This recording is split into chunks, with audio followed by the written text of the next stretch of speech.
right, week 11 box scores. Here's your commissioner, Eric Patton. Hello, Laemmle Leaguers. Hello, Mike D. Thank you for being with me as always. Thank you for having me. Grant Peterson, are we to the point now, Mike D, where Grant is no longer a guest and he's just one of us? Yeah, he's a co-host. At the end credit, you got the big and Grant Peterson. So. I am very humbled to receive that credit, and I appreciate the inclusion. It is fun. I mean, even less, we continue this on after week 14. It's fun. It is. I enjoy watching. I always keep up. I spend more time than I should. Consuming NFL news. Well, thank you as always for being with us, Grant. It was a fun week in the league, as it always is, and an even more fun week in the fantasy football world, making the world of the NFL just a little bit better. I think we all agree on that. Yes. I don't know if you guys have known, Mike D, I'm not sure. Are you watching Hard Knocks, or are you waiting to watch them all at the end? Gonna wait to watch them all at the end. It's like one of mine and Grant's favorite things, but it's no spoiler, Mike. No, you can go ahead. Go ahead. But I'm reminded watching Hard Knocks, and I love it because you get the reminder. There's only a couple things that NFL players say to each other. It's always good shit or let's go. Let's go. You know what I mean? Like, and you catch it sometimes. There's a touchdown, and on Sunday, and they're all celebrating, and the mics pick up some raw audio, and it's always like good shit. Let's fucking go.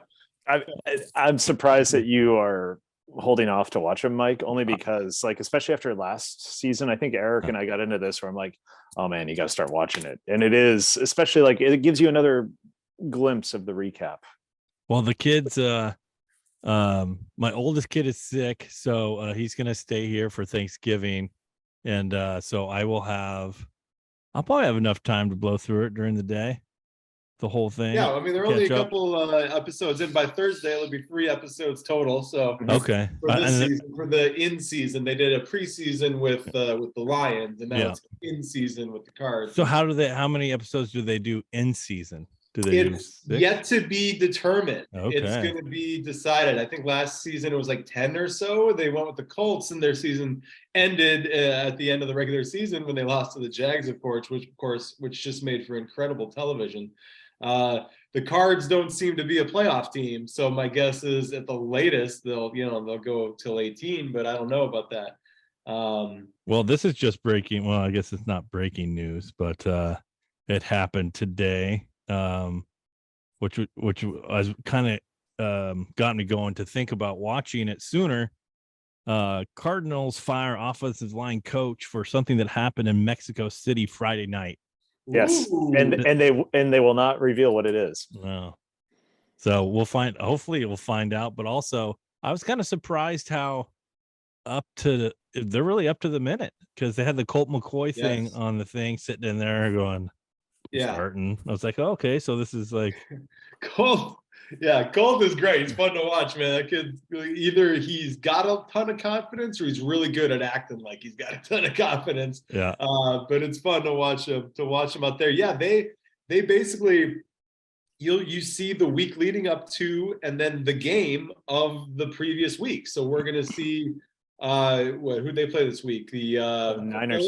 They play on the Niners. I'm sorry. Yeah. So we'll see them, which I mean must be difficult for them to do a turnaround on a Monday game, right? To get it out by Wednesday. Yeah. But yeah, so we'll see the week leading up to that, and then going to Mexico and everything, and then the game itself. Wow. That's great. So that's up to date. So once again, that's the Laemmle League podcast brought to you by HBO's Hard Knocks. Thank you. Yes. And there's also another breaking news, but it was at 12 o'clock this afternoon. Rams released Darrell Henderson, leading rusher on the team. Yeah. So I'm sure he'll get picked up off of waivers tomorrow sometime. Yeah, I wonder. You sound like he got a little hurt in the last game, and Akers and I don't know the rookie's name, but someone else were the ones that they wanted to get the work going forward. So yeah, you got to figure someone could use a veteran running back. Yeah, the old McVay liar, pants on fire guy. Yeah, he never tells the truth. Oh, yeah, he's not feeling too good. We're gonna release him tomorrow. All right. I mean, he just never tells the truth. He goes up there with a great straight face. Yeah. Oh yeah, we're just gonna keep it personal. His knee hurts. Then okay, you're gone. See ya.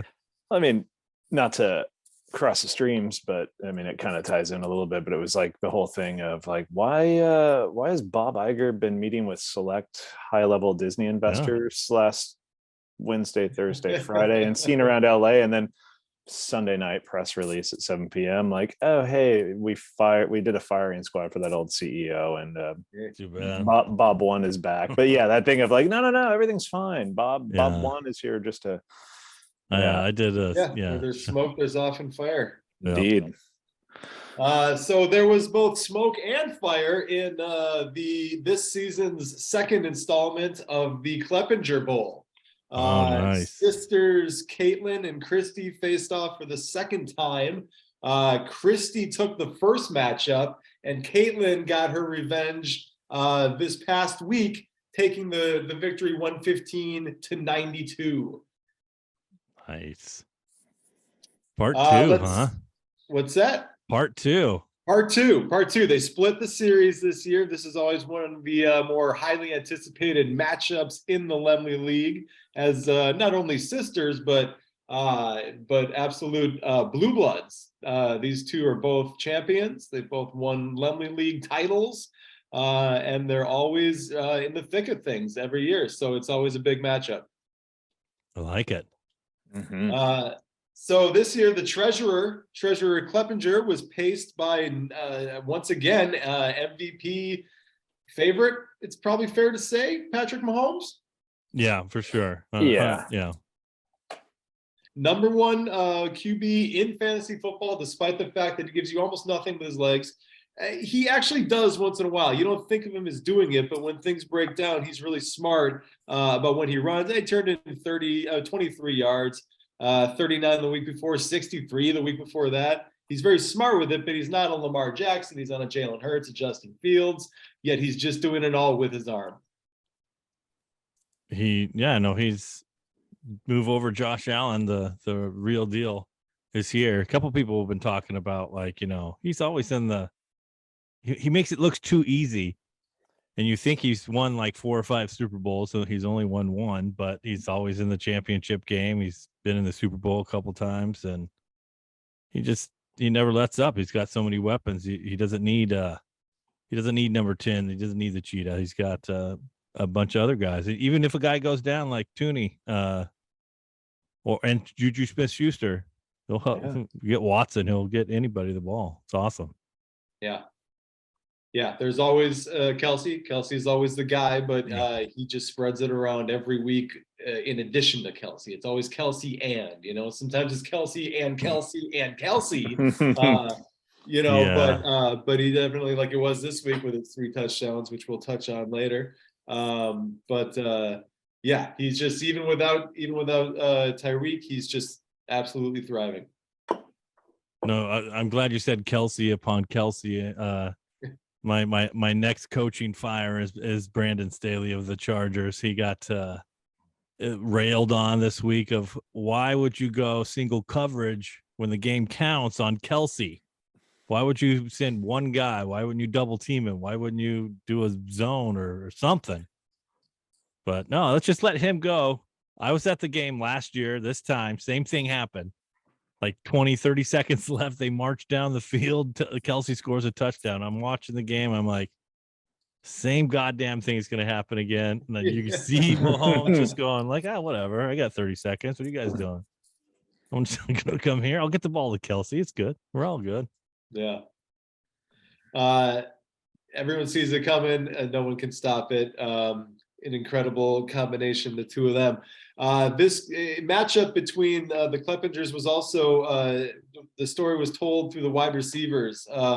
Big matchup between Amari Cooper and Devontae Adams. Mm-hmm. Devontae Adams went for 141 and 2 touchdowns, while Cooper had 8 catches, 113 and 2 touchdowns for your Cleveland Browns. Grant, were you watching the game? I was. It was, we'll talk about that later, but it was very refreshing to see Cooper be utilized, because they were having to, okay, we can't, the run game. And it was like, oh shit, Cooper. Yeah, we forgot about that guy. You think Jacoby just wants to get his last licks in while he's still quarterback? He's yeah, for another job somewhere, maybe. I mean, maybe he's going to be floating around, but I think it was like, even that pickup of Amari Cooper for the season, it was like, it feels like he's been underutilized. You haven't really seen that much activity on him, and then it was like little sparks here and there, and then this weekend was like, oh, there we go. That's nice to see. Yeah. So like looking at the totals and what you were just reading off, it's like, yeah, that was a wide receiver matchup for these two. Yeah, that was a big matchup. 27 points for Cooper, 29 for Devontae. The Raiders finally get a big win over Denver. He cashes in for those 2 touchdowns. I think he won it in overtime. Was he the game-winning touchdown? I don't know if anybody remembers. I believe he was. Who was it? Anyway. Yeah. It's the woes continue for Denver, that's for sure. It's another loss in the Mile High Country. I mean, that's a coach that I think, Mike, more than the Chargers coach. Yeah. There's going to be a few coaches let go. One and done, do we think? I mean, they're not getting rid of Russell, right? No. I mean, they'd probably like to. No, I think the new ownership will say, let's get our own guy in here and do our own committee, and thanks for your service.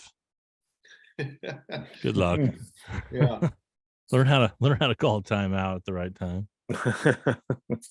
Speaking of those Broncos, Caitlin also got 10.5 points from newly acquired receiver Cortland Sutton, who she had got from me in a trade a couple weeks ago. Nice. Sutton gave her 10.5 from 5 catches and 80 yards.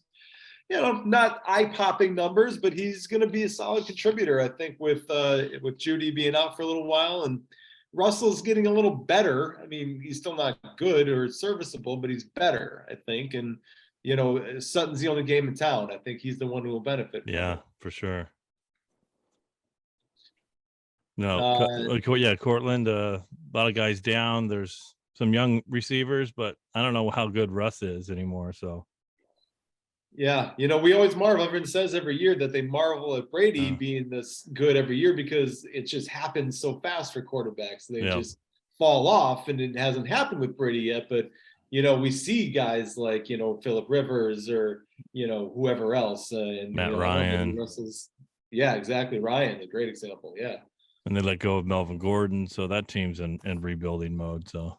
Yeah. Keenan Allen. You guys continue on real quick. I'm gonna hop off the camera for just a minute. Yeah, no problem. Keep going. So devastating loss. Well, not really, because Kyle Pitts hasn't done anything this season yet. But Team CT is going to lose their tight end going forward, as Pitts is going to be out for a little while, going on IR. It looks like. Mm-hmm. That's no bueno. No. I mean, again, like you can't, you're not missing too much because he hasn't given you all that much, but it's I don't see another tight end on the roster, so she's going to have to make some kind of move. Yeah, it's a tough spot, the tight end, because there's not a lot to replace with. You got running backs and wide receivers you're going to be able to find on the waiver wire every week, but tight ends, it's a different story.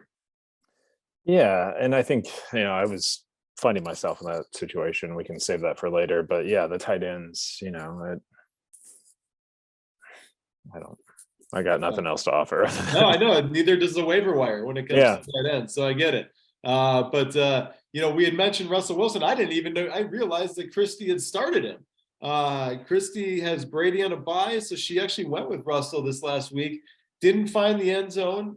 Gave her 247 yards, resulting in 10 fantasy points. But that's definitely disappointing from your fantasy quarterback. Yeah, and I mean, I think that gets to the thing that you have talked about with me, and I think a little bit here as well, of the point structure of how heavy on touchdowns. And you look at, it's a decent performance, but 10 points. Yeah, 10 points. I mean, if you're not going to run it all, you got to get in the end zone as a quarterback. yardage is sort of assumed. You don't get a ton of points for the yardage the way you would a running back, obviously, or a receiver. So it's difficult. Dalvin Cook, it was a tough day for Minnesota. This looked like it was going to be a shootout between the Cowboys and Minnesota. Everyone at least thought it was going to be, going into the game, but it did not turn out that way. It was a shootout, a very one-sided shootout. Welcome back, Mike D. We're talking about the one-sided shootout in Minnesota as Dalvin Cook was only able to rack up 72 yards as the Cowboys were beating down the Vikings. The real Vikings showed up finally. You think the Vikings are a house of cards? They probably win their division, but you think that's it for them? They're imposters. No, that's I think an indicator. I think they were talking about the schedule that they played and coming up against the Cowboys. People just saw the Cowboys were just a better team. First year head coach. So another one of those Rams guys, another one of those McVay guys coming out strong. Like Staley came out strong with the Chargers. What's his name now? Is it another McDaniels? So many McDaniels as head coaches in the league. He's good, but I think they can be a playoff team, but I don't know how deep they'll go. Yeah, they definitely seem to be a playoff team. If just by default, that doesn't look like anyone else in their division is going to catch them. Speaking of default, Christie got a negative 0.6 from wide receiver Rondell Moore. Oh, God. That's difficult to do, man. Getting a negative from a position player. I mean, the defense can have a bad game, and you get a negative point. It happens, but to get it from a position player, that's rough. Well, I don't know if he went out. He may have been injured and gone. No, he did. So I have him in groin injury. Yeah, so he did come out early. He did. So I have him in my two leagues. This one and another one, a sleeper. I'll just call them my big money leagues. I had Rondell Moore in to win it. All you need to do is just maybe run the ball once or twice, catch the ball once or twice, and I'm good. First play of the game, down, gone, pulled the groin, out. Oh, it was the first play of the game. How did he get the negative? He must have caught a pass. Yeah, negative 7 yards. I think it was negative 7 yards in the backfield. So it wasn't even a catch. He didn't even get the half a point for the catch. No. So I completely just started watching something else. I was just like, oh my God, you can't. That is so brutal. So that's a bad beat, man. That's a bad beat. You deserve to be on the Scott Van Pelt Sports Center. And when we get to our matchup, I'll have some more stories. All right, I look forward to it. So it'll be Caitlin with all the stories at Thanksgiving this year. I don't know if she chooses to, or if they spend Thanksgiving together or not. But if she does, there will certainly be a lot of ammunition for Caitlin to talk trash to her sister with for this victory in the second Cleppinger Bowl of the year. Congratulations! Very nice. Congratulations to the treasurer. Although as I look at it, she left 26.6 on the bench from Josh Palmer. Woo! Big day for Palmer. Yeah. Anyway, we can get into that a little later. Let's move along. Mike D, you just talked about when we get to your matchup. So let's get to your matchup. Let's hear some of these stories you referenced. It was Team Fan defeating Mike D. Team Fan turned in 115 points. Mike D changed his name before the game after acquiring Drake London. He changed his name to London Has Fallen. Yep. And unfortunately for my co-host, this week, Mike D has fallen as he was only able to put up 65.38. I all to the name. The name did it for me. He did me in. It was the last minute change, and it was the last minute change. I had Drake London in the lineup, but then I switched him out for Tooney. Yeah, right. Well, London only had the one catch. It happened to be a 2-yard touchdown, but it's not like he was setting the world on fire from the bench. No, it was so like I was mentioning earlier, I have two top team leagues, this one and a sleeper league. So in this one, this one I have Josh Allen. In the other league, I'm going against Josh Allen, and he's the top guy. So I'm like, oh man, what do I do here? Come on, give me like a 50-50.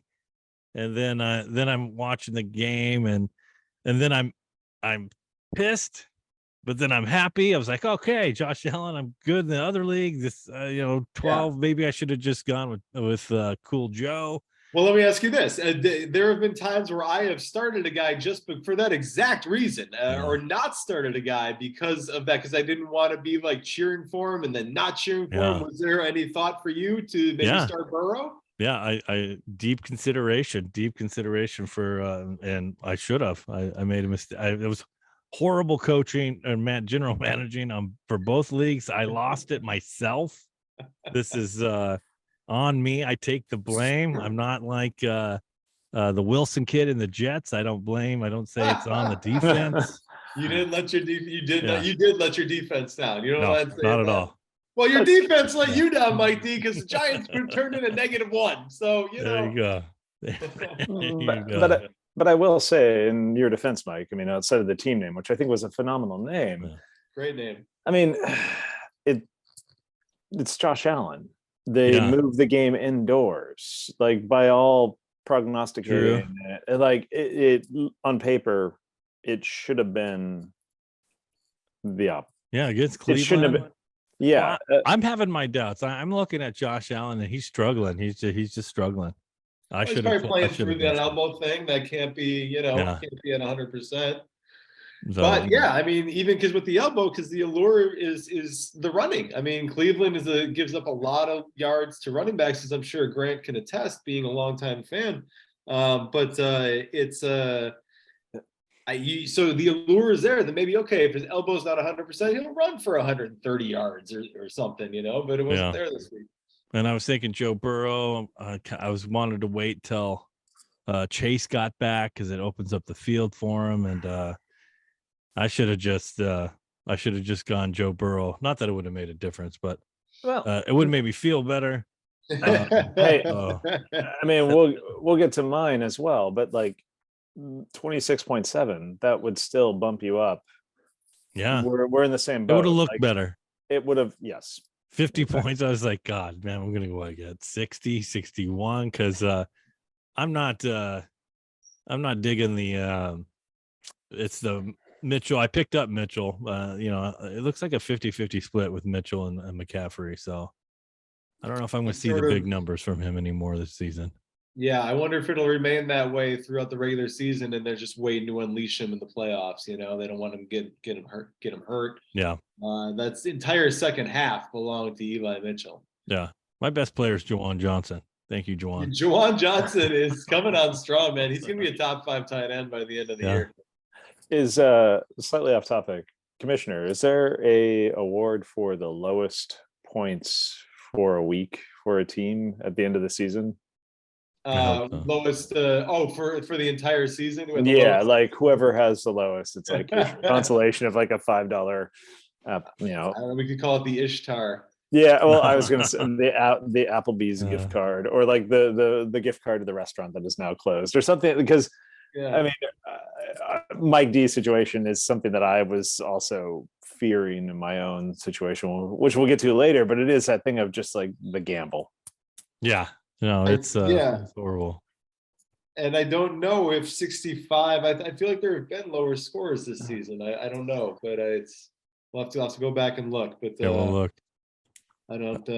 I hope I do have like the highest and lowest score. Lowest score. Well, that's the thing. Mike D is the current. I'm almost positive, but I'll double check. But I think he's the current points leader for the entire season. That's what sort of makes this so funny, and we can sort of laugh about it. Mike D is absolutely the current at 1269. He is more than 20 points ahead of Parker, who's at 1243. No, I'm sorry. Team Jones is at 1254. I take that. Oh, I'm reading the wrong side.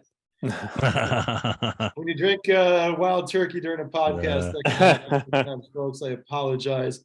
Mike D is second in the league in scoring by only 2 points. Ted had 2 more points than you on the entire season. That's only because you laid this egg this week. I needed 67 points, not 65. God damn it.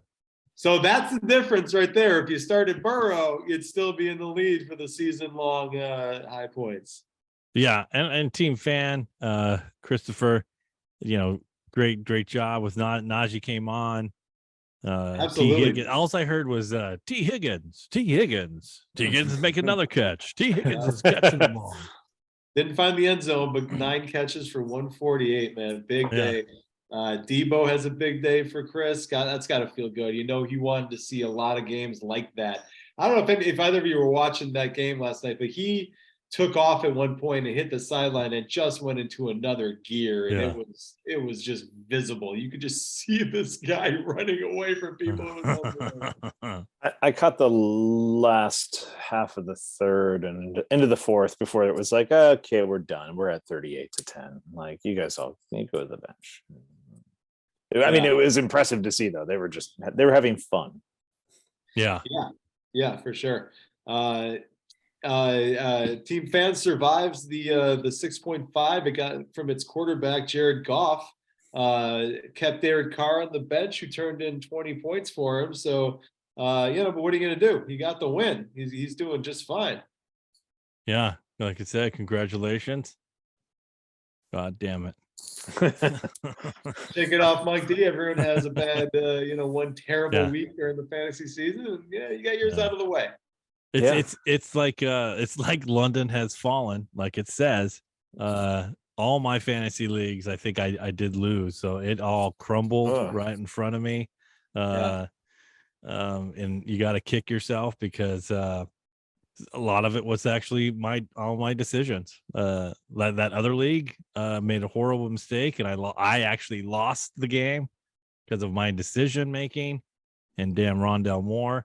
And I was also thinking Kadarius Toney was just trending. I was like, how many people have him in his lineup this week? He's going to go off. Sure. He's just going to catch the ball, catch on fire. He's a maniac when he's got the ball in his hand. Like you don't want. I wouldn't go anywhere fucking near him. It looks like he's seeking people out to you know what I mean? Like he's seeking out guys who are trying to tackle him. I don't know, man. If they can unlock him, special. But I get it. He got hurt, totally get it. Yeah. I mean, Saquon did have a good night. Good day, rather. I forgot about him. 4.5. Good job. rough day for Saquon. I'm sorry. I couldn't help it because there was something else I was listening to, and they were just like, as it happens when you have a player that is, peaks and valleys, and they're just like, and it's like, okay. It's going to be interesting to see how they respond on Thanksgiving Day against the Cowboys, and they come back with. I like Brian Daboll. I like how he treats his players and gets them motivated. So, be interesting to see. It'll be not asking for you to reveal anything, Mike D, but it'll also be interesting for us to see the decision you make for Thanksgiving Day. Does Josh Allen get to start? You don't have the luxury of waiting until Thursday to make your quarterback decision this week. So we will all be waiting to see how that unfolds. I'll tell you right now, Joe Burrow is getting the start. There you go. You heard it here first, lovely leaguers. That is breaking news right there. There we are. Second-rate Josh Allen. And on that note, let's move on. Congratulations to Team Fan, who gets a victory and moves up to 4-7. Mike D drops to 6-5. We'll go over the standings at the end of the show, like we often do.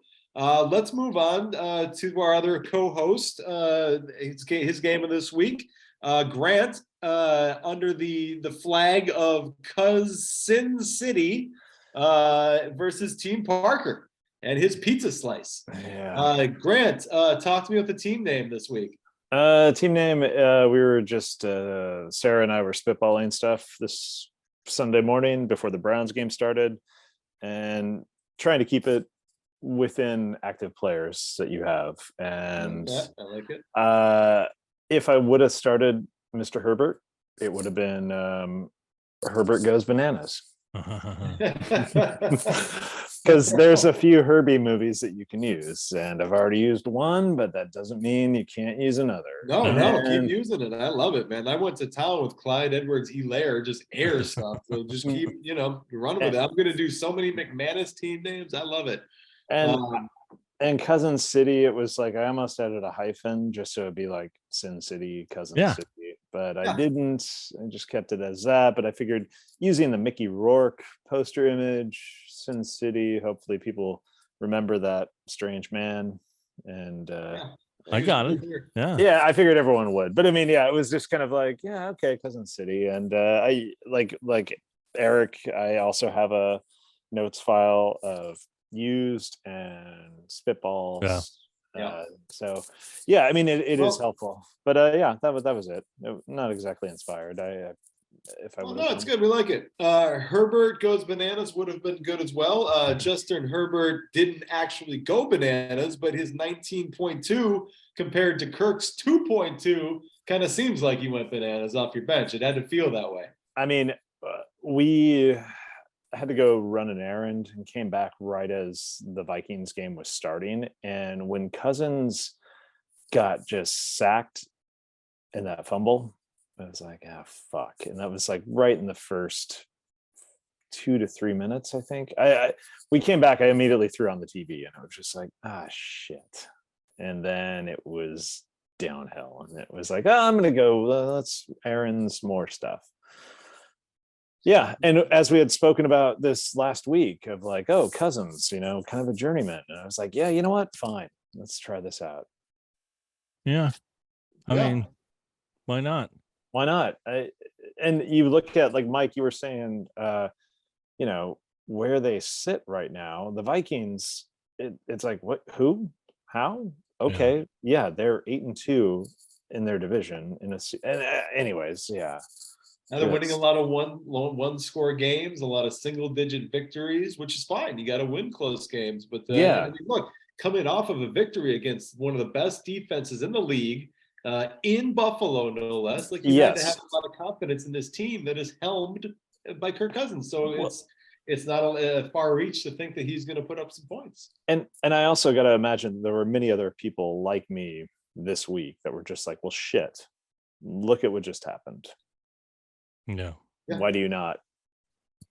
But no. I mean, I at the beginning of the season, I picked Cousins to throw 40 or more touchdowns this season, and I was wrong. I was wrong, but you think he has Justin Jefferson, and he doesn't use him really as much as he should. But that's on the coach. That's you think this should turn into like a Stafford Cooper Kupp situation where it's just the Justin Jefferson show going forward? Well, you got Thielen there, and now you got Hawkinson. Look, there's so many weapons. Dallas did a good job of shutting down Jefferson. Also, the game got out of hand right away. So, it was only the second time all year Trayvon Diggs shadowed someone. He shadowed AJ Brown when they played, and he shadowed Justin Jefferson this last week. So that's tough. Listen up, Brandon Staley, if you're listening. So from there, your running backs performed very well, Grant. You got, your usual at least 17 from the number one running back in our league, Austin Eckler, and you got 19.6 from David Montgomery. I mean, the David Montgomery was a nice surprise as well. Like, as just watching this, not dumpster fire, tire fire, whatever you want to call it. It was nice to see that. And also, like Eckler, from what we've talked about repeatedly over these weeks, of like, it took him a while, but like there is something consistent on the Chargers right now. Mike D, you can speak to that, being a super fan of the Superchargers. What do you think about the consistency that is Austin Eckler? Do you think a lot of that has had to do with the absence of Keenan Allen and Mike Williams, or do you think he's just that guy? Do you think he maintains this now that at least Keenan Allen is back? We'll see about Mike Williams. Yeah, I think Eckler will maintain. He's just you got to give him the ball. Now that was the problem. The first 3 games with no touchdowns was they weren't giving him the ball. Spiller looked a little better to give him some breathers. So if he could get some breathers and get in there and go, he's good. He's like NFL's strongest dude. He's a cool dude. He is just jacked. He's a little short guy. Yeah. He's just jacked. And he's way into fantasy football. He does a podcast for himself for fantasy football. Yeah, he's an awesome guy, and he's strong. And another one of those undrafted guys, but he rocks it. No, I keep him in the lineup until you know that they're officially probably not going to make the playoffs. Austin Eckler, no doubt high on anyone's list of NFL players you would just love to hang out with and go to Venice Beach and just spend a day with the guy. Yeah, Colorado guy. From there, Steph Diggs, 4 for 48. He found the end zone. It's not a massive game-winning performance, but it's like the floor. That's at least what you're going to get from Stephon Diggs. That was also one where it's like playing your Browns. So was hard. What is that like, Grant? You got the fan. Where's your heart in that? Your Browns in Detroit. Browns in Detroit, and I mean, Sarah, my girlfriend, is excited and yelling about Diggs, and I'm just like, I can't not. Kind of like, yes, he got, because you also. I'll wait for Mike to come back for a minute, but I mean, it is that when you watch that conflict that you go through when you're watching a team that you like, but then you also have opposition going on against it. But then, there was that, I think it was midway through the second quarter where Diggs basically was like, hey, goes up to the coach, what the fuck is going on? Yeah, I saw that. And then like about on my shoulder, and he's like, hey, it's okay, it's okay, calm down. And like a minute and a half later, touchdown. And it's like, okay. Sure. Defense could have been better. I gotta bring up real quick before you do, Eric, Parker's kicker. Wow. I like, sometimes people have a bad week and their kicker is their high scorer. I'll often say if your kicker is the high scorer, you're going to lose that week more than likely. Now, he wasn't. Jalen Hurts had one more point than him, but 23 out of Tyler Bass. My MVP. Vaulting him to the position number one. That was another stat, much like we were talking about, Mike, your score being the lowest and the highest. Yeah. That's one where I want to look at the league and figure out a way to download all the data and see like who has had a kicker that has had as high of a score as that for the season. And I don't know. I'm going to go with my old guy that I cut for the Tampa, because Tampa, I think the first 7 things he was kicking field goals left and right, but they were low scoring. That's a good thing to look up. Yeah, but I mean, that I was just watching that as that game progressed and having, pieces in play. And I was just like, holy shit. Right? I mean, I go with Tucker because it's like, hey, Opperman's going to do something for me. This seems like an interesting time to bring it up because we've got the unbelievably high scoring Tyler Bass with his 23 and the always, consistently number 1 overall kicker, Justin Tucker. With the World Cup starting this last week, soccer is not a big deal in this country. So you wonder, sometimes you look around and you wonder if it were a big deal, if guys aspire to be soccer players the way they did football players or basketball players, would guys like Tyreek Hill, would guys like Eckler, these shorter, really quick guys, would they be, on the World Cup roster? Would a guy like, what kind of striker would a Justin Tucker be, or a Tyler Bass with these legs? You know what I mean? Probably pretty damn good. Because I wonder. Yeah. I mean, that's what McAfee was. Pat McAfee, before he was a punter, he played soccer. Yeah. And someone said, hey, come over here and try to kick this football.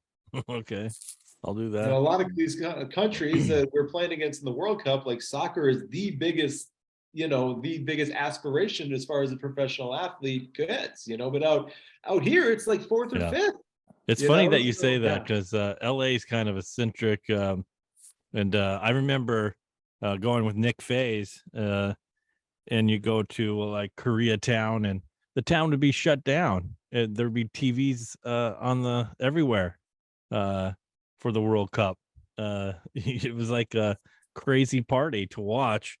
And I went to the Burbank Mall, and Blaze Pizza has giant screens outside, and they were playing it, and people were gathered around watching it. So I think it's regional. We got 2 teams, 2 MLS teams here. Yeah. It's big in Portland. But I didn't have the feeling like it was in the years past. I bet FaZe was a fervent supporter of the fatherland. Tough. Yep. I mean, I will say on that note, though, I was walking by Kells on 21st near your theater, Eric, this morning. I was going to a screening, and at my theater. Yeah. 21. Yeah. I'm the last one to know these things. Grant, what'd you see? Empire of Light. That's right. We swapped that out. Yeah, that's right. Okay. Yeah. But Kells, they had the game on. They had the speaker going outside. There were a few people scattered in there. It was 9:15, pouring rain. But I know this also, like Mike D over at Beulah Land, they open early. Yeah. For this reason, even though like no alcohol can be served until 7, there's still people there. And it is like these little pockets, at least in Portland. But I love Portland. Portland's a soccer kind of, Portland, Seattle. There's a lot of like the West Coast. There's a lot of Pacific Northwest for sure. It's a hotbed. Yeah. Not in Texas.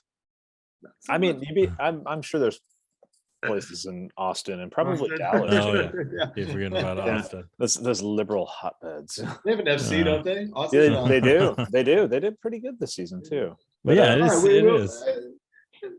Just a thought I've been having the World Cup on, which one of our athletes would be interested in soccer if they had chose to play it. Brandon Ayuk, perhaps. He's not a huge guy, but he's quick. Only had 2 receptions, but both of them found the end zone for Parker, giving him 15 points. Speaking of your 49er, your George, I saw him kissing a beautiful woman before the game. I was like, this guy's gonna score some touchdowns tonight. He also got a mask from a famous luchador that he's the big pro wrestling fan that George Kittle is. He got a mask from one of the Mexican luchadors. So Pentagon, it was Junior. It was something like that. Yeah, wow. That was one of my surprises when I got home from the theater last night, firing up, even though it was the third quarter. And then it was like, I looked at fantasy first, and it was like my score went from 71 to 84. And I'm like, what? Mr. Kittle. Yeah. Kittle won me a league last night. My B league, of course, this being my A league, but big time game. I mean, I had some pipe dreams of like, what if?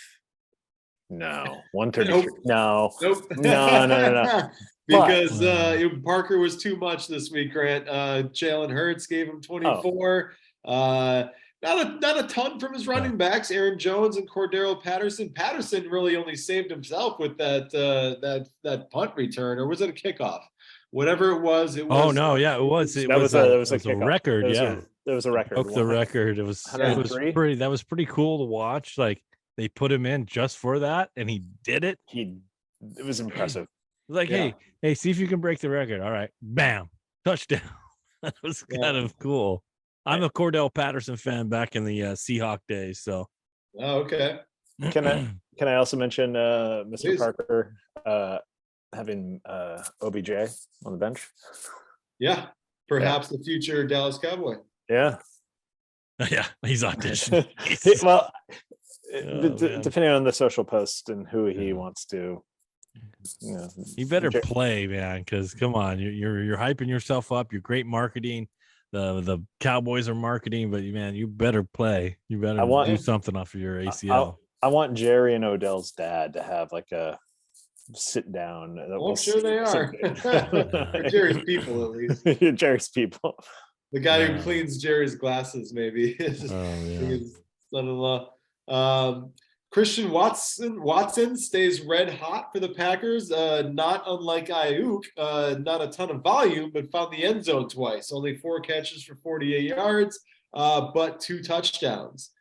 Christian Watson coming on as a fantasy relevant receiver towards the end of the season. Yep. It's Aaron Rodgers. You got a receiver right there. Yeah, I mean, Lazard gets a lot of targets. I think Lazard out-targeted Watson, but Watson gets that deep ball. And, when the Packers are trailing, which they often are this season, they need that deep ball. Yeah. He's good. He's, what is it? Yeah, week 11? Might take him 11 weeks. Because I think the knock on both of those guys, Doubs and Watson, were that they came from small schools, and this is the big leagues, and it might take them a while to get adjusted to playing with guys that are 10 times faster than they're normally going up against. So, maybe they're settled in. He definitely looks settled in. There wasn't a ton of, big performances from the main part of Parker's lineup. The fireworks really came from the bottom. We got 15 from Ayuk in the flex, 16 from that Cowboys defense, and like we said, the 23 from Tyler Bass. Yeah. Can't. Can't. He made the right decisions. Look from his bench. He's he got the win. I'll give you another George Kittle story. So in my other league, I was up by 2 points with Moore going out, and he has Kittle. It was Kittle versus Moore, and I typed into the chat thing saying, if Kittle stays at this, I win.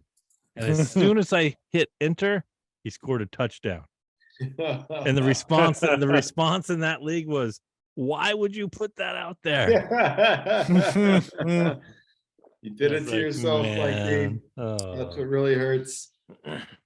So it hurt Grant this week as Parker got the victory, 133-93.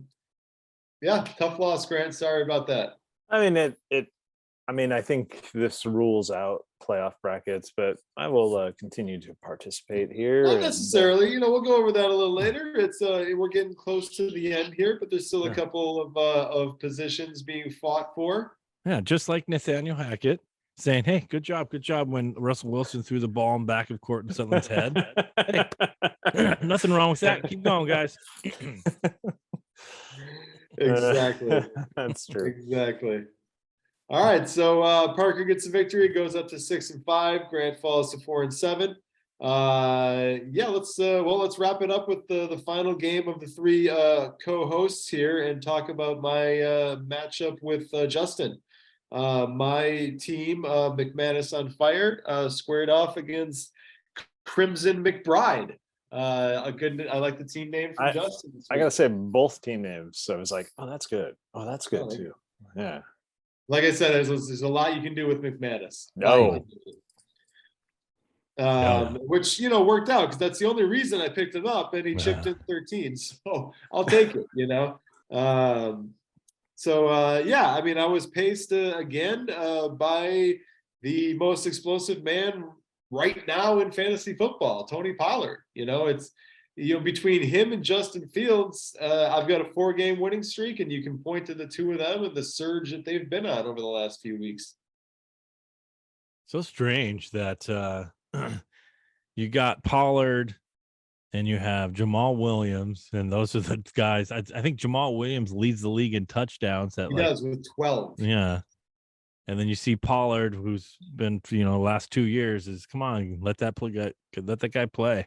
Yeah, both of those guys. I mean, even to this day are kind of, probably not Williams anymore, but they're kind of like if not the 2, then the 1B. But going into the season, 100%, they were both like the number 2 running back, and now Jamal Williams leads the league in touchdowns, and Tony Pollard is coming on strong. Yeah, it's football, I suppose.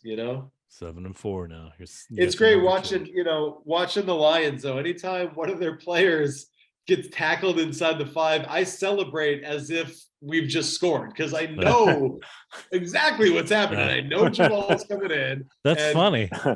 It's great. Yeah, because I get mad because I have St. Brown in another league, and you were going against him. I was like, Yeah. "Yeah, get it to St. Brown. Why don't you run an fake it to Jamal and just give a little toss to do something. Run Yeah. some confusion."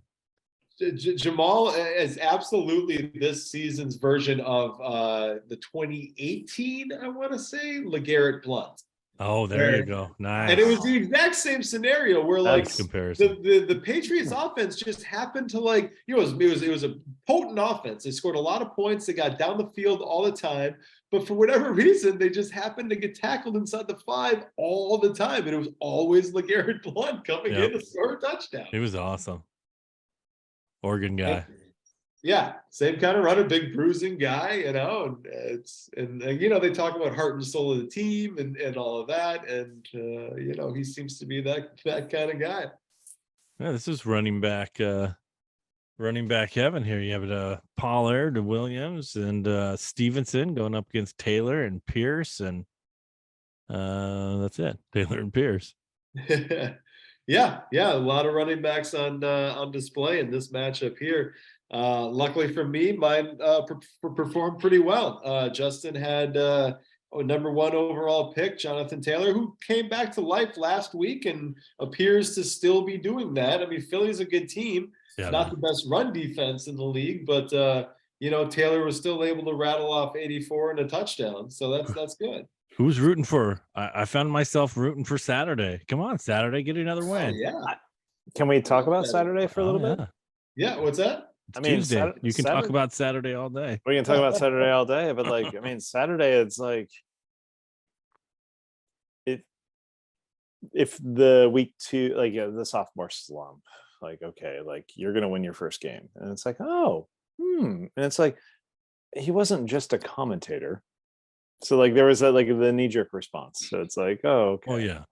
Yeah, that's all. He was a sinner, so he knows what's going on. He knows how to play the game. Yes. And it sounds like he's also letting his coaches coach the game, which I think is always a good idea. And also utilizing the tools and the staff and hopefully not encountering too much resistance. But it seemed like that, you know, the vehement anger and outrage. And it's like, maybe don't. I mean, we were even talking about it here 2 weeks ago too, but not maybe in that hostile of a or that negative of a way rather. But I'm like, wow, okay. Well, yeah, Peter Schrager brought it up and said this could be the new model. You don't need to, always have to go for the off or I guess recycled coaches again. True. So, there's a few people that have played for Pete Carroll. They get it. He has the same message. And then when you're a veteran, you're kind of like, yeah, we heard that before. But as a young player, you haven't heard that before, and you get behind it. And you see some of the veterans move on or they tune it out. But you got to have something new. You got to have, just for example, this season, you kind of had the same thing. You've already had two coaches during the middle of the season let go, which is kind of unheard of. You used to wait till the end of the season to let coaches go, but now they're just like, no, you're done. Well, how many quarterbacks had Frank Reich gone through? Frank Reich went through some quarterbacks. 4 and 5 quarterbacks. Yeah. I think they're going to give McDaniels, which I agree. I think they should give McDaniels for the Raiders another year. I think Hackett needs to go. He's not ready. He's not a head coach. To me, a head coach. Yeah, you just need to let people just be a leader. You don't need to call the plays. You don't need to get the players. You don't need to be the general manager, wear all those hats. Just go out there on Saturday and motivate people and say, let's go. I said at the beginning of the show, there's really a couple of things that players say to each other, let's go in good shape. But there's another thing, and that's culture. Culture is a word that's thrown around the NFL all the time. And maybe a guy like Saturday that's what he does. Maybe he brings that culture. Yep. Jeff Saturday. This is a fantasy football / independent movie theater league. So let's talk about this. I mean, a good director doesn't, control everything. He or she lets the cinematographer do their thing, and lets the actors do their thing, and lets the wardrobe and the set design do their thing, and just sort of sets the tone for everybody. Yeah, I mean, and to build off of that too, like as one of my other jobs is working in general construction, and you as a general construction company, you hire your subcontractors to handle those jobs that you don't have the ability to do. And I know that this subcontractor is good. I know that that one is good. Like having confidence in your team to make sure that the job gets done. Yeah, I saw Michael Shannon on The Late Show with Stephen Colbert, and he's directed a movie. And I like Michael Shannon. I love Michael Shannon. Yeah, but he's like Colbert asked him, like, what do you do as a director? You were an actor. You've been with a bunch of directors. And he said, I just say some positive things and, get out of the way and let them make sure they're in a comfortable space to say, it's not the way to do it. Do it your way. There's not one right way to do it. Let's just figure it out as we go, and we'll get into a groove, which is kind of cool to have a director like that, because all of us have been, I've been on sets where people are just fucking assholes, and yeah, sure, anything for them. Who the fuck are you? Yeah, and the same way of like, sorry, you were gonna say something, Eric. No, please. No. I mean, all I was gonna say is, when you have like your studio head / owner, Mr. Ursay, coming in and stomping around. Yeah, the mad tweeter. Well, I look at it like this, because I've often thought, when I'm watching basketball or football, anything competitive, the best guys out there are always telling you, oh, you fouled me, or that was a penalty, or you didn't do that. They're just so passionate about it. Their ego's in it. They're 100% in it. And there's other people that aren't. And usually those people that aren't usually at the top. The people have those egos and are always just on it, like, robots and assholes. Usually are at the top. Yeah, top of the food chain. Mm-hmm. But certainly in the world of athletics, healthy ego is an important thing to have. So it was Dameon Pierce, tough day for the super rookie. Only turned in 8 yards and 2.7 points for Justin's team. I think the suplex hurt him. He's going to be a top 10 running back in next year's draft, I would say for sure. Did you see that play? No, what are you referring to? Oh, I think maybe I did, now that you mentioned it. Yeah. Pick him up and give him a suplex, like bam, back, and everyone was kind of like, did you have to do that, or did you do that? And what the hell just happened? Yeah. And they had to talk about it. The referees were like, can you do that? Is this okay? It was like a 10-minute pick a guy up off the ground. It's fair to say his forward motion has been stopped, right? Yeah, totally suplex out all the back and down, and but yeah, Rockets, the I don't even know their name, Texans. The Rockets. I almost said I went Rockets, Oilers, somebody in the Houston it's such area. a creative name. What would you think Texans? I mean, Texans, you're gonna get that number 1 pick. Get rid of Davis Mills. Yeah, that could be. It was there. We should mention now there was a trade between Justin and myself leading up to this game, which is sort of a rare thing for teams about to play each other to make a trade. But we swapped defenses, and man, did that work out this week for Justin. I sent his beloved New England Patriots defense over to his side and took the Philly defense in return, and he got 17 out of that Patriots defense. Jets. Jets. The quarterback didn't let his defense down or anything. No. He certainly didn't let the Patriots defense down. We know that. I mean, come on. You let him score 3 points, 10 points. I mean, that was one that we put on when we got back after the Vikings Dallas shit show. And it was like, wait, 3-3? What is this? Yeah. It was you never want Belichick's always going to have that thing for the Jets. So It seems to be that does seem to be the case. He's just like, I'm gonna grind you down. Yeah. Graham Gano, shut out. Graham Gano, yeah. Well, and I don't think you can. I think you get a negative point for missing a field goal, but not for an extra point. I'm not 100% sure on that. I'll have to ask the commissioner. Oh wait, shit. But he was 0 for 2 on the extra points, which actually brings up an interesting thing and gives me yet another opportunity to shit on the position of kicker in fantasy football. Okay, so a 30-yard field goal is worth how many points? 3. 3 points. Oh. How far is an extra point? I think it's 30 yards, yeah. An extra point is, I think, 32 or 30, like 3 or 4 yards at this point, and it's worth 1 point. Yeah. You can kick a further extra point and get 1 point, and kick a shorter regular field goal and get 3 points. The position has no business being on any of our rosters. No. But we need to update that. Yeah. Today's Eric's Soapbox has been brought to you by Dial. Be sure to use Dial antibacterial soap for all your dishwashing needs. Nice. So yeah, my kicker outscores his kicker 13-0. I'll take it, but I think it's silly. Yeah, so Justin's got to, as happy as he must be to have his favorite team's defense back, he probably wishing he wouldn't have started them this week, as that Washington defense looks fierce, man.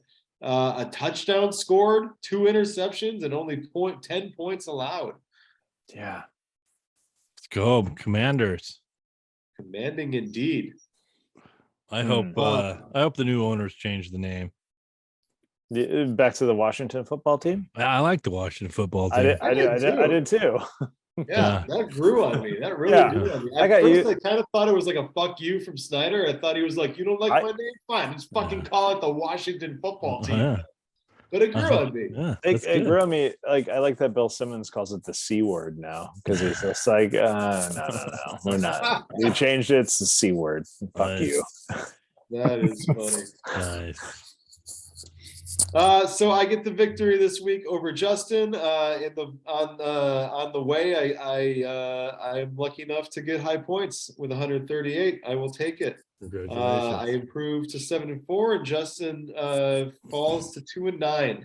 It's been a rough season for Justin, but there are brighter days ahead. He's a talented fantasy football player. He'll bounce back from this. Yep. So that leaves us with only one game, and it happens to be the game that includes the number 1 team in this entire league. That is John back-to-back Apted, who actually was on the wrong end of the score this week. A rare loss for the number 1 team, as Team Jones befalls him 121 to 101. Now you know how it feels. How do you like it, Apted? Take that back-to-back. So let's see. Team Jones was paced this week. It was a pretty balanced attack. King Henry gave him 24 off of 87 yards and 2 total touchdowns. I think he threw one. Did he throw one this week? I think he did. Yeah, I think he had one of those Tebow-like. I think he did. Step, hand it out, step forward, and then throw it over the line real quick. Yeah, I think you're right. Jump pass. I think they said he was a quarterback in high school or something too. Yes, I remember hearing that in the broadcast. That does sound familiar. Thursday night game, right? Was it? That was the Thursday night. Yeah, that was. Okay. Against his own quarterback, Aaron Rodgers. Aaron. So that's fun. I love that. I love when I got a prime time game, a Sunday night, a Monday night, or even a Thursday, as difficult as the Thursday games could be. I love when I got a prime time. There's only one game playing, and I got a guy on both sides of the ball. No matter what's happening, I will have a vested interest in what play is about to happen. That's fantastic. Okay. I hope Curtis enjoyed that this week. Prime time. He certainly enjoyed the rookie George Pickens going for 4 catches and 83 yards and a touchdown. This guy looks legit. That's right. Oh yeah, he and Pickens and Pickett are coming along just in time. Yep. That's I love that. I think that's interesting. That'll be a fun like nickname for the two of them going back and forth, pick and pick for the years to come. If I think George Pickens will be around. We'll see if what's the kid's name? The quarterback? Kenny Pickens. Kenny Pickens. Thank you. Kenny Pickens. Yeah. Yeah. You're right. Yeah, that's a good call. Kurt leaned heavily this week on that Pittsburgh offense as Freiermuth gave him 8 catches and 79 yards. Freiermuth. Damn. Muth. Yeah. I forgot about Freiermuth. Yeah, it seems as though the Cincinnati defense did as well because he got loose on them. Yeah, 30-37. They played well there. Got a home crowd going, and I'm just kind of rooting for Mike Tomlinson to get to 500 at least, so he can keep going with his career. And, oh man, favorite coach in the league. If I were a football player, I would give anything to play for that guy. Yep. I'd run through a brick wall for that guy. I know after the TV show House was over, he didn't have too much to do, but he looks exactly like that actor on House. Oh, does he? Oh, is that Omar Epps? Yes, I think so. I can see that, like a beefed up Omar Epps. That's interesting. Because he was young. He was like in his early 30s when he started coaching, and the House was on then. So I mean, they used to do back-to-back comparisons and be like, "Oh, that's cool. Are you on that show House too? What are you doing?" And Devin Singletary gave Kurt 86 yards and a touchdown, much to the dismay, I imagine, of Grant, because it came against his Browns. I'm sorry, Grant. And I was looking at Apted's bench, and he had Donovan Peoples-Jones sitting there as well. So I was like, yeah, good for him. Good for Peoples-Jones. DPJ coming out. It could be a nice end of the season for DPJ once he gets that quarterback of his. Yeah, we get that guy that hasn't played in 2 years. That'll be good. Yeah. His first touchdown. Good thing I got that guy on my bench. That's pretty good. That's a good guy to have on your bench. Speaking of bench, Apted is currently rostering Jameson Williams. I'm sorry. Or did I get it right the first time? Anyway, Jameson Williams, who I had for a little while. This is interesting. This guy is an absolute stud. Hurt himself in the national championship game last year, but still was a number 4 overall draft pick for the Lions, and is returning to practice this week. So it'll be interesting to see what happens with him going forward. The junior OBJ. That's what they're saying. Yeah. It's a tough week for John. Apted had a lot of guys on bye. Curtis Godwin was on a bye. Mostert, Kenneth Walker, a lot of guys unavailable for Apted this week. And it was a very low producing week for Cleveland Browns running back Nick Chubb. Grant, do you have anything to say about your star running back? I mean, I think what they need to figure out, and this is when you rely on that so much and then they shut down your run, what do you do? I mean, we've seen this happen a few weeks now in a row, Miami being the last one. Yeah, he's great, but then Jacoby can only do so much. You got to change things up a bit. I mean, we aren't even getting into the Browns defense, but it's got to be weird. Yeah. It's got to be weird that that some other guy's going to come in, and I don't know. Yeah. I feel like something's left the building since they signed Watson, and the spirit has come out of them. And I think it was a Hunt wanting to get out of there, and I feel like they lost their way a little bit. Although, bright spot, you got Cooper playing well, but we'll see. I don't think he's playing the next game. I think he's playing against the Texans. So Yeah, that sounds Yeah. Yeah, so we'll have him that back. But I mean, it is one of those, if you were to look at Chubb from last week, I'm pulling it up right now. I mean, you're going against Vaughn, you're going against a top line defense. So yeah. In Detroit, you're not expected to, you're all of a sudden you're going to Buffalo, and which I was also surprised that I knew about this. They let everyone know I was going to Detroit. Why the hell wouldn't you leave a couple days earlier than the night before to try to get out of there? I mean, Sean McDermott. That whole narrative that it became like this is our Bills Mafia. They're driving. No, they made it from, and like even during the game, it was getting insufferable. But cool though. That would have been fun to be like in a neutral side. Like, hey, let's go see the Bills and Browns. There was a moment on Red Zone where the Lions were playing on one side of the screen in wherever they're playing, and then again, on the other side of the screen was this game with the Lions end zone painted in there. It was hilarious. Well, like Sarah was describing it, she was like, it's only about a 2.5 hour drive from Cleveland to Detroit. So it was like, Browns fans, go. Yet from what was reported, it was more like 70-30 Bills fans. Yeah, the Bills fans. I mean, Mike, you could probably attest to this from the Chargers games that you went to at SoFi, where it's like whoever the opponent is 80-20. Well, yeah, living in Los Angeles, where you didn't have a football team for most of the adult life of a lot of the fans here, you get a lot of it's like, you go to the Chiefs games, it's a lot of Chiefs. Same with the Rams. It's 50-50. Yeah.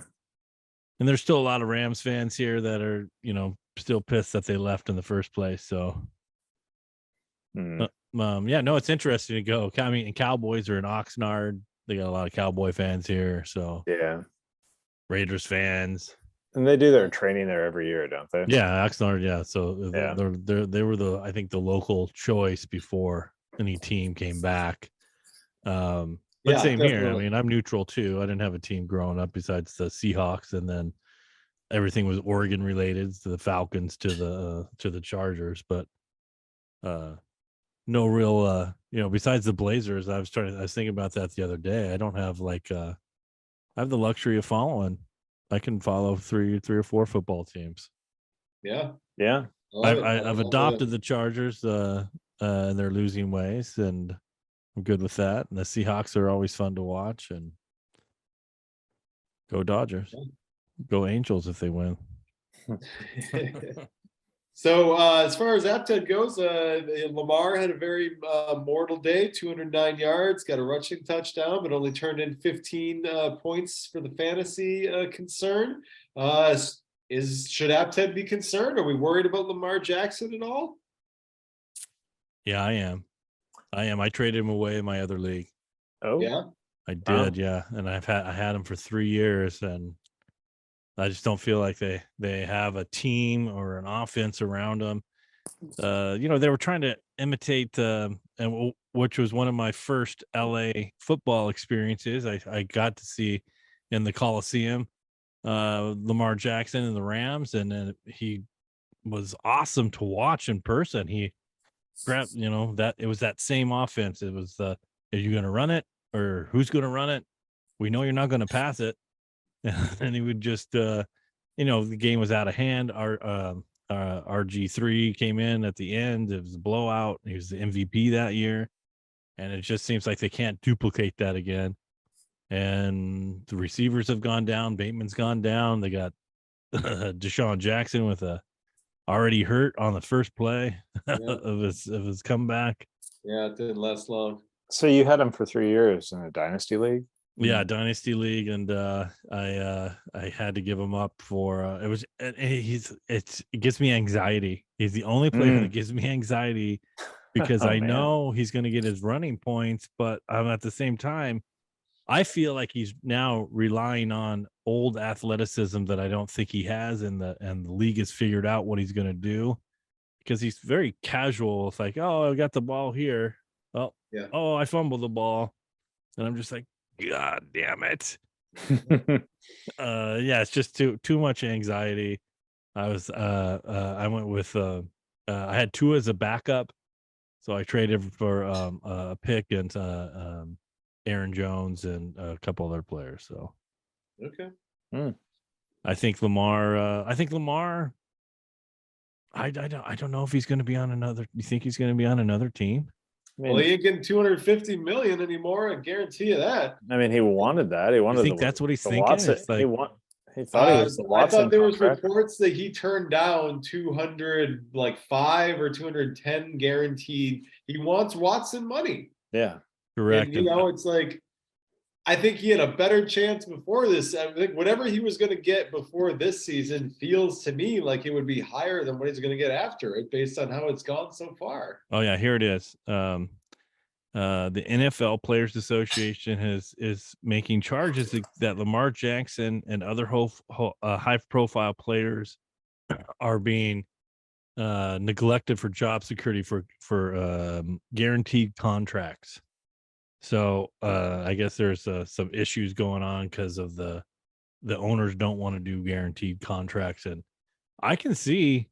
I feel like in Lamar's heart, he's like, you know what? I'll go to Tampa Bay. I'm from Florida. If what's his face goes to the Raiders, if Tom Brady goes to the Raiders, that's the latest rumor, by the way. Put him on Detroit. Put him on Minnesota. Like, there's a lot of teams that you're like, wow, this guy would make a difference. I feel like there's some other teams, that will write that check and just say, come on, let's go.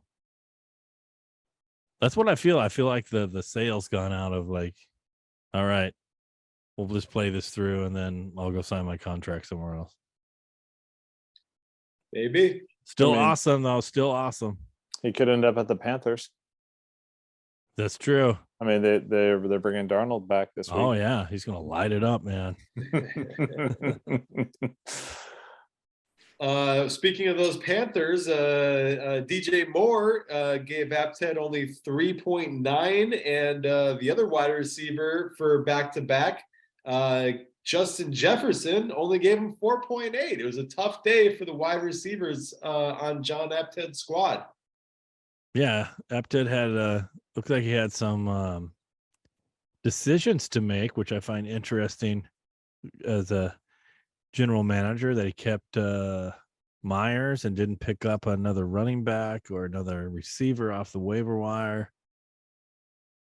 Well, I mean, we've talked about this, when you cruise through a regular season, and I don't know if this is the case with Apted or not, but maybe sometimes if you're, in first place, you tend to think like, hey, my guys are playing pretty well. I don't need to pay as much attention to the waiver wire. Again, I don't know if that's the case with Apted or not, but it certainly is a possibility. It is a good question why you keep a kicker who's on their bye week on your roster instead of finding someone else. And as a result, he did only get 0.9 points from his flex position as McKinnon, gave him 24 yards and a fumble. Yeah, and I'm not second guessing because I would have done the same thing because it was Pacheco and McKinnon. I know Clyde Edwards has kind of lost his spot and then he got hurt, but that was a dart. I would have put that dart throw in. Right off the top of my head, I don't know who else was out there on the waiver wire that you could throw a dart and put in there, but I would have got rid of Jason Myers. Yeah. I mean, it also brings to mind like when one is where he is at as far as the league goes, being a little more experimental. Yeah. I mean, 8-3. If you're out there, and like you've got a solid. You're doing all right. Yeah, he's 8-3. He's doing very well, in part because of the unbelievable season that he's getting once again from tight end number 1, Travis Kelce. 6 catches, 115, and yet another 3-touchdown game for Kelce. Unreal. No, don't get me started. That guy. Get started, man. Brandon Staley. Everyone in the world knew what was happening except for Brandon Staley. Couldn't stop it. Bill Belichick wouldn't have let that happen. You gotta shut Kelsey. You gotta shut your best player down. That's all I have to say. Yeah. I'm done. You're fired, Bruce Daly. No, it was it's still a wonder to me, like how that happens. And it's not just the Chargers. You're just like, how do you leave this guy open? How's he getting the ball all the time? But then you say the same thing with Tyreek Hill and Justin Jefferson.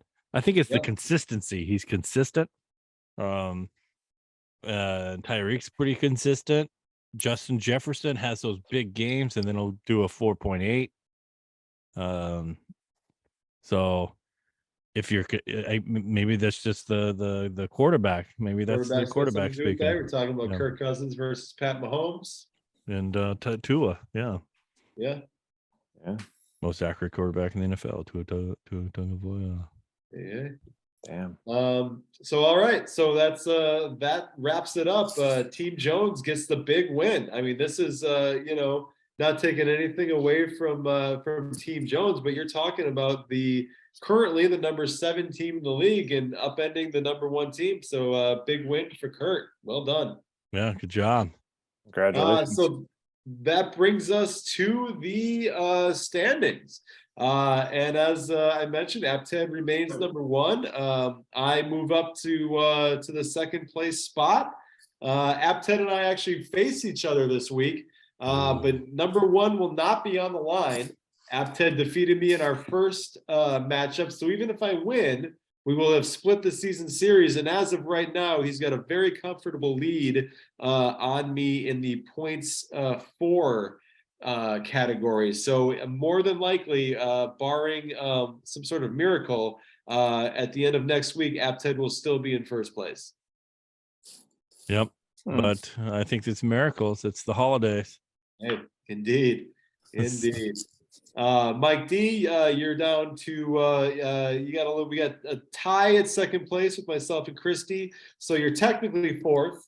Tied with Team Parker and the treasurer, Kleppinger.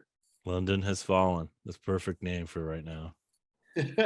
Well, if only for this week, though. You still do have a 93% chance of making the playoffs, according to the fantasy football app.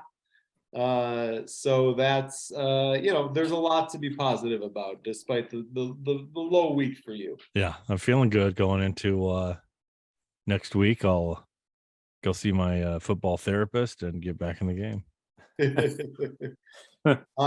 At this point, Grant, I don't want to rule anything out. Anything can happen, but right now, it looks like Caitlin and Kurt will be fighting for that last playoff position. You're not out of it, but it's gonna take a lot. Yeah, I mean, it's gonna be a race to the bottom at this point. Now, I'll tell you what. Listen, and this may be something we can do next season. But what I would really like to do is something that's done in another league that I'm in, is that the consolation bracket, the winner of the consolation bracket gets the first pick in next year's draft. It should mean something to keep people incentivized, to keep them caring about if they don't make the playoffs, the upper level of the playoffs. Yep, I agree. I like that as incentivizing of nothing. It seems like you guys are losing people in this league, but like, okay, wow. So like just this continual churn of like, oh, always ending up at the bottom. I mean, it's great to have an earlier draft spot. How you choose to use that and utilize those options. Oh, of course, 100%. I mean, the team that drafted 100%, that drafted number 1 this season is dead last. Yep. So you never know. Yeah. Exactly. I do like, incentivizing and keeping people interested. I like that somehow. Yeah. And just to change it up a little bit too. Yeah. No, this is a solid league. I'm thoroughly enjoying being in this league. It's changed my life. Well, we've got 3 more weeks of the regular season, and then we get down to it for the tournament. So we'll see what happens. It's gonna be a lot of fun. Yeah. Indeed. Playoff shows. I'm excited. Yeah. I mean, even if I'm out, I'll still be joining. Yeah. It's fun. Yeah, absolutely. All right. Well, it'll be a lot of fun next week. I look forward to joining you both again. Happy Thanksgiving to everybody out there. Full Thank slate you. of games. Full slate of games on Thursday. No Full slate bye of weeks games. this We week got either. games on Thursday. There's no bye weeks this week. No So buys. everyone's getting out there and flexing. I like it. Yeah, the Yep. show's going out early, so get your league or get your lineup set up. Well, Eat some yeah, I turkey. imagine a lot of people will be watching the show while they gather for their Thanksgiving dinners, and they'll be watching our show. And Yeah, we'll be the centerpiece of a lot of Thanksgiving tables across the country this year. I'm playing it for my family on repeat. All right, Mike D, Grant, it's been a pleasure joining you both as always. Good luck to you both this week. Good luck to everyone except for Apted. And until then, we'll see you next week. All right, Sounds happy good. holidays, everybody. Happy holidays. Happy holidays.